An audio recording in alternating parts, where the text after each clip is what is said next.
So students, हमने अभी तक क्या किया?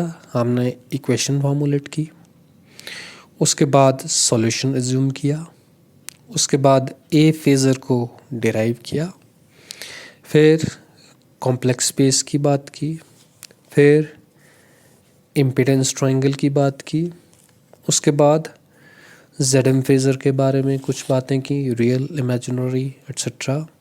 फिर ए फेज़र्स आपके पास ऐसे निकल के आए थे, ठीक है, ये दोनों, ये मैकेनिकल में और ये इलेक्ट्रिकल ऑसिलेटर में। और फाइनली जो सॉल्यूशन आपके पास निकल के आया डिस्प्लेसमेंट के लिए, F naught by omega Z M exponential this is for mechanical oscillator, and ये चार्ज के लिए, ठीक है, इलेक्ट्रिकल ऑसिलेटर के लिए।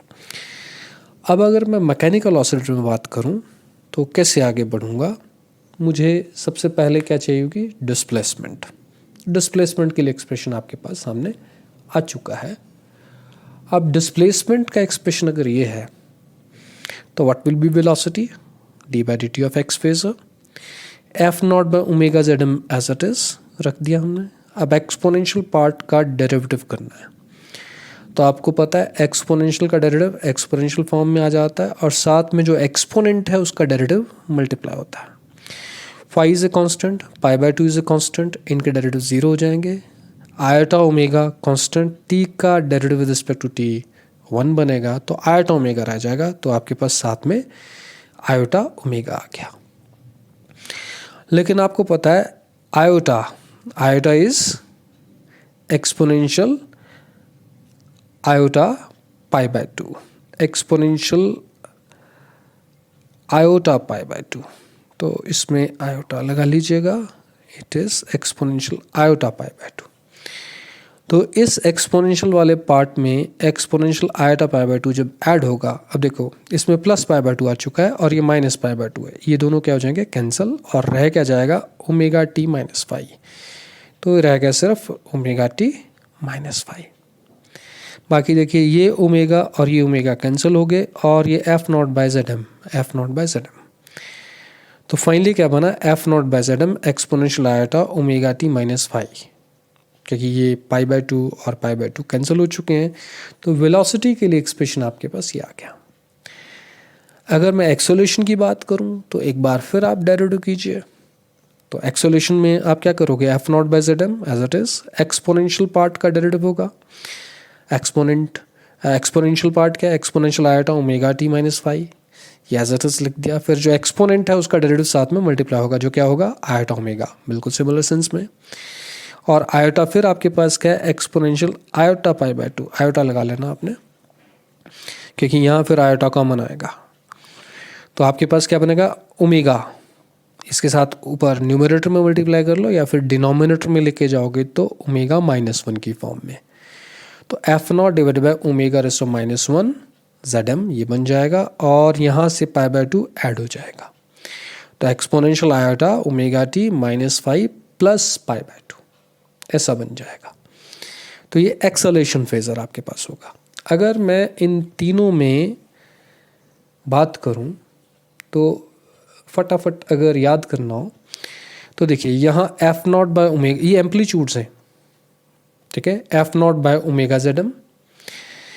नेक्स्ट में आपके पास ओमेगा ख़त्म हो गया, F naught by Z M. Next में ओमेगा आपके पास -1, आप ऐसा कह सकते हैं यहाँ है F naught by omega Z M, फिर यहाँ ओमेगा ख़त्म हुआ वेलोसिटी के केस में, और ओमेगा -1 आ गया एक्सेलरेशन के केस में।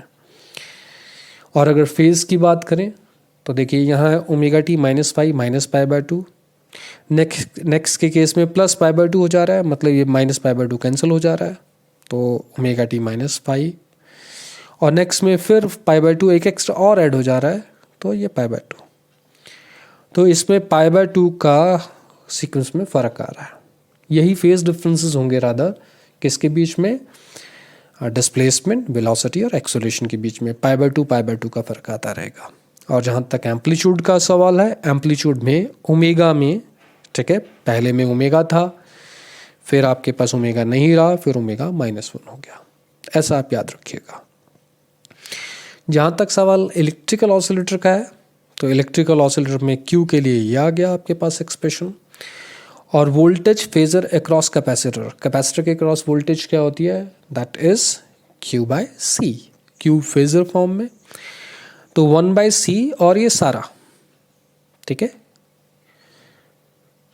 ये आपके पास वोल्टेज फेजर फॉर कैपेसिटर आ जाएगा। तो 1/c करना है आपने, ये क्यू फेजर के साथ यहाँ आपके पास c आ जाएगा, कैपेसिटेंस साथ में न्यूमरेटर में डिनोमिनेटर में मल्टीप्लाई हो जाएगी।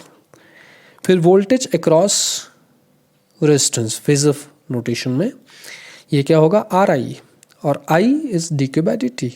dq बाई dt वही चीज़ जैसे आपने यहाँ वेलोसिटी की बात की थी, यहाँ आप dq बाई dt मतलब करंट की बात करेंगे, तो R dq by dt, R as it is. अब देखिए E0 by omega ZE, E0 by omega ZE, ये यहाँ Q की टर्म्स में अगर बात कीजिएगा, यहाँ आपके पास Q को देखना है आपने, E0 बाय ओमेगा ZE, फिर एक्सपोनेंशियल फैक्टर है जिसके डेरिवेटिव की बात होगी, तो यहाँ E0 by omega ZE exponential part as it is, फिर देखो एक्सपोनेंट का डेरिवेटिव, यहाँ भी आप साथ में आयोटा लगा लीजिएगा, ओमेगा से ओमेगा कैंसिल हुआ, ठीक है, और ये π/2 और ये -π/2 ये कैंसिल हुए, तो देखो exponential iota omega t minus phi ये बन जाएगा।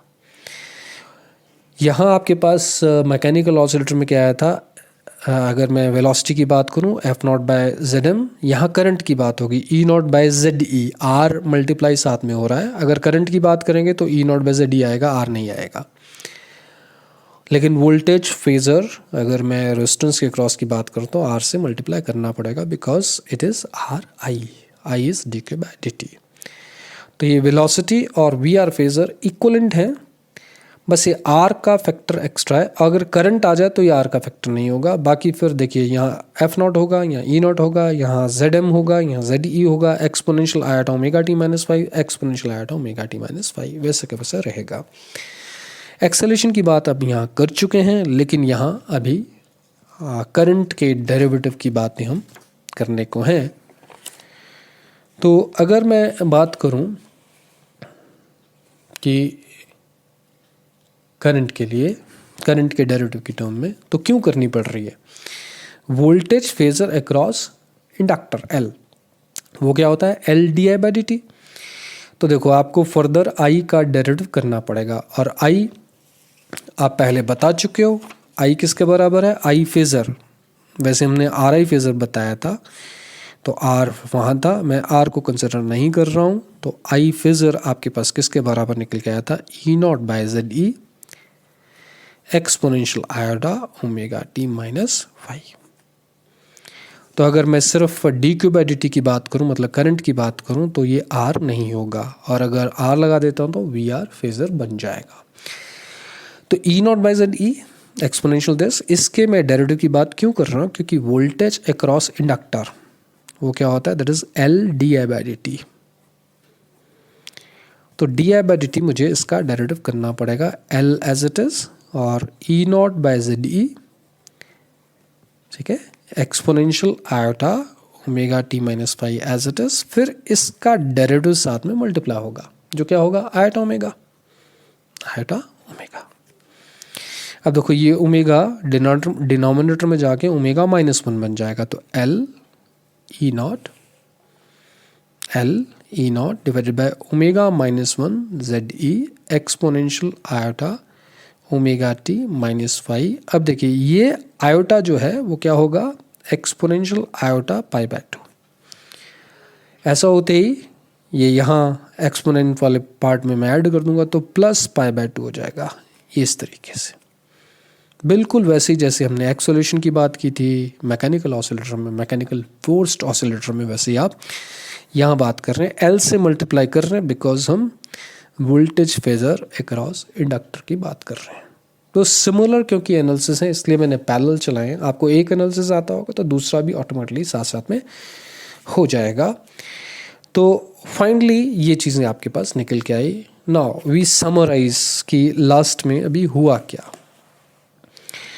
आपने पहले मैं फोर्स मैकेनिकल ऑसिलेटर की बात करता हूँ, आपने फोर्स की बात की, F not exponential iota omega T, सारा कुछ फेजर नोटेशन में है। फिर आपने डिस्प्लेसमेंट की बात की, F naught by omega Z M exponential iota omega T minus pi by 2, ठीक है।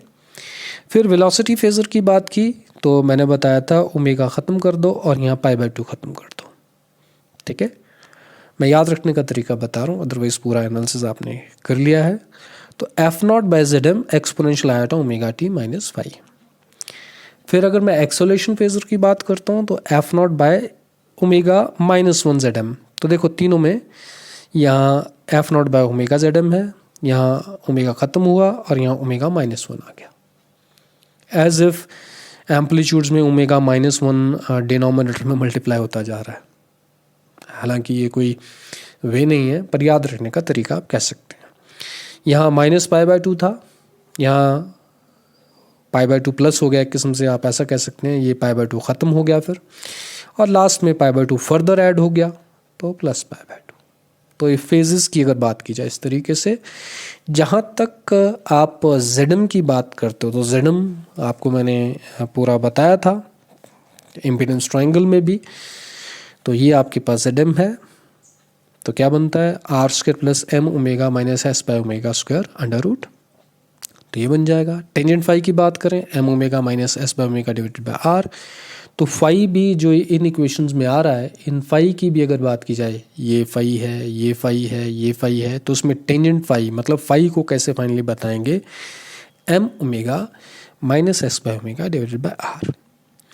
एक बात और, अगर मैं फोर्स और डिस्प्लेसमेंट में सिर्फ फेज रिलेशनशिप की बात करूं, देखो यहाँ ओमेगा टी है और यहाँ ओमेगा टी -पाई/2 है। तो ये exponential eta theta cos theta plus eta sine theta होता है। तो जो भी साइन और कॉस के साथ आता है फेज है, तो यहाँ एक्सपोनेंशियल आयटा के साथ जो आ रहा है वो फेज है। तो यहाँ फेज क्या है ओमेगा टी, अगर फोर्स की बात की जाए तो फेज क्या है ओमेगा टी, और यहाँ फेज क्या है ओमेगा टी -पाई/2। तो एक्स फेजर जो है -पाई/2, ये इसमें एक्स्ट्रा फैक्टर है और यही फेज डिफरेंस निकल के आएगा किस किस के बीच में, एक्सटर्नल ड्राइविंग फोर्स और डिस्प्लेसमेंट के बीच में, ठीक है। और अगर फिर मैं बात करूं फोर्स और वेलोसिटी के बीच में, तो यहाँ ओमेगा टी है और यहाँ ओमेगा टी -पाई है। तो फ़र्क कितना -पाई का है, किसके बीच में, एफ फेजर और वी फेजर, मतलब फोर्स और वेलोसिटी फेजर के बीच में। फिर थर्ड, फोर्स और एक्सेलरेशन फेजर की बात की जाए तो यहाँ देखिए यहाँ ओमेगा टी है और यहाँ ओमेगा टी -पाई प्लस पाई/2 है। कितना फ़र्क है, -पाई प्लस पाई/2। इस केस में -पाई -पाई/2, इस केस में -पाई ओनली, इस केस में -पाई प्लस पाई/2। तो these are the phase differences rather, ठीक है, phase differences between applied force, जो एक्सटर्नल फोर्स आपने अप्लाई किया, और ये तीनों डिस्प्लेसमेंट, वेलोसिटी एंड एक्सेलरेशन। तो ये फेज रिलेशंस भी बड़े इंपॉर्टेंट हैं। तो फ्रॉम 1 and 2, 1 आपके पास क्या है 1 and 2, यहाँ इक्वेशंस के नाम नहीं दिए, आप इक्वेशंस के नाम दीजिए। It's 1, it's 2, it's 3 and it's 4, ठीक है। ये इक्वेशंस के नाम हमने देने हैं। तो 1 and 2 क्या बोलते हैं, मतलब फोर्स और डिस्प्लेसमेंट। तो फेज रिलेशनशिप क्या है -पाई -पाई/2, ये डिफरेंस है फोर्स और डिस्प्लेसमेंट के बीच में। 1 और 3 क्या बोलते हैं, फोर्स और वेलोसिटी, उनमें फेज डिफरेंस कितना -पाई का। 1 और 4 क्या बोलते हैं कि फेज डिफरेंस फोर्स और एक्सेलरेशन के बीच में -पाई प्लस पाई/2। तो ये सारी चीज़ें यहाँ, ठीक है, फाइनली लिखी गई हैं कि फ्रॉम 1 and 2 क्या है, फ्रॉम 1 and 3 क्या है, फ्रॉम 1 and 4 क्या है। उसी तरीके से आप अगर बात करें किसमें, इलेक्ट्रिकल ऑसिलेटर में, फोर्स इलेक्ट्रिकल ऑसिलेटर में, तो इलेक्ट्रिकल ऑसिलेटर में क्या है, applied EMF that is E0 exponential iota omega T, VC phasor, ठीक है। जैसे आपने यहाँ एक्स फेजर की बात की, VC phasor is related to Q, 1/c का फैक्टर एक्स्ट्रा है, यहाँ F naught by omega Z M है, यहाँ एफ नॉट की बजाय ई नॉट है, ओमेगा जेड एम है, यहाँ ओमेगा जेड ई है, बस सी का फैक्टर एक्स्ट्रा क्यों है, बिकॉज इट्स क्यू बाय सी, बाकी वही है। वी आर फेजर करंट से रिलेटेड है, जैसे वेलोसिटी वैसे करंट टाइप आपके पास बात हुई, e not by z e exponential आया था ओमेगा टी माइनस फाई, ये करंट फेजर आ गया, और आर मल्टीप्लाई करेंगे तो वोल्टेज फेजर फॉर रेजिस्टेंस आ जाएगा। फिर अगर मैं वी एल फेजर की बात करूँ, L D I by D T, जैसे एक्सेलरेशन है वैसे D I by D T type है, ठीक है। तो एल एक्स्ट्रा फैक्टर है, बाकी देखिए यहाँ एफ नॉट है, यहाँ ई नॉट है, यहाँ ओमेगा माइनस वन, यहाँ जेड एम, यहाँ जेड ई। एक्स्ट्रा फैक्टर एल का जस्ट इसलिए क्योंकि हम वी एल फेजर की बात कर रहे हैं, otherwise D I by D T is as equivalent as acceleration. हालांकि दोनों चीज़ें ही अलग हैं, बट मैथमेटिकली इनको हम कोरिलेट कर रहे हैं, और वैसे ही फेज रिलेशनशिप की बात की जाए वैसे ही आपके पास है। और Z E and tangent phi आप इम्पीडेंस ट्रायंगल से बिल्कुल वैसे ही बता सकते हैं। इसमें एक बात है कि आपने फोर्स का वेलोसिटी के साथ, डिस्प्लेसमेंट के साथ, एक्सेलरेशन के साथ फेज रिलेशनशिप बता दिया, लेकिन आपस में अगर बात की जाए, को पूछे कि डिस्प्लेसमेंट और वेलोसिटी में फेज डिफरेंस कितना है, तो दिस पाई बाय 2, ठीक है। डिस्प्लेसमेंट और वेलोसिटी, जो डिस्प्लेसमेंट है पाई बाय 2, इसमें माइनस है, मतलब displacement that is velocity that is leading by pi by 2, and displacement जो है वो लैग कर रही है। वेलोसिटी और एक्सेलरेशन में बात की जाए तो एक्सेलरेशन में फिर फर्दर प्लस पाई बाय 2 हो गया, मतलब एक्सेलरेशन पाई बाय 2 से लीड कर रही है किसको, वेलोसिटी को। और अगर एक्सेलरेशन और डिस्प्लेसमेंट में बात आ जाए तो देखो यहाँ माइनस पाई बाय 2 है और यहाँ पाई बाय 2 है, तो pi by 2 minus minus pi by 2, pi का फर्क आ जाएगा आपके पास। फर्क क्या होगा, this pi by 2 minus minus pi by 2 pi. तो acceleration is ahead in phase as compare to displacement by pi. तो आपस में भी फेज रिलेशनशिप आप बता सकते हैं।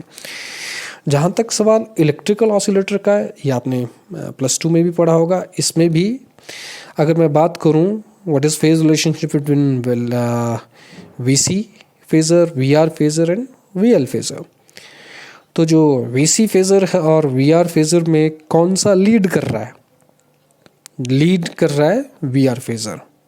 That means V R phasor lead कर रहा है कितने एंगल से, पाई बाय 2 से। क्यों, क्योंकि omega T minus phi minus pi by 2, और यहाँ सिर्फ ओमेगा टी माइनस फाई, ठीक है।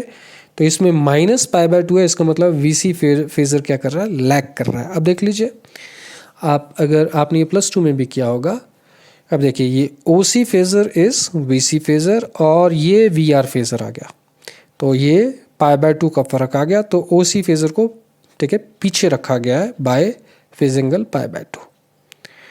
सिमिलरली अगर बात की जाए वी एल फेजर की, तो वी एल फेजर और वी आर फेजर में क्या रिलेशनशिप है, ठीक है। We L phasor pi by 2 से लीड कर रहा है, ये आपने +2 में पढ़ा है। तो अगर मैं बात करूं यहाँ, तो देखिए ओ एल, ये एल यहाँ लगाना चाहिए, O L phasor that is V L phasor, ये यहाँ से कट कर दीजिएगा।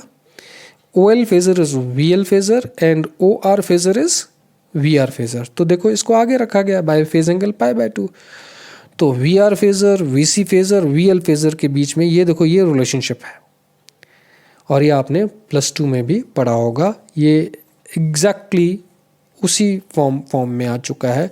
तो this is the phase relationship between the three, और जो अप्लाइड ईएमएफ है वो हमने ऐसे शो कर दिया, ये phi is the phase difference between applied EMF and the V R phasor या करंट, ठीक है।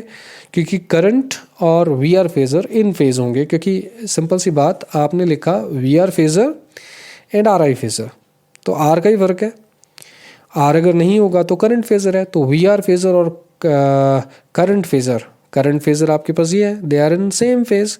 तो जो आप ये डायग्राम बना रहे हैं, ठीक है, ये तो इसमें आप आई फेजर भी यही रिप्रेजेंट कर सकते हो, जो हम +2 में आपने किया होगा कि वाकई में ऐसा था। तो दिस इज द समरी कि आप किस तरीके से फेज रिलेशनशिप्स के साथ डील करोगे। तो ये फोर्स्ड ऑसिलेटर की आपने कंप्लीट बात की।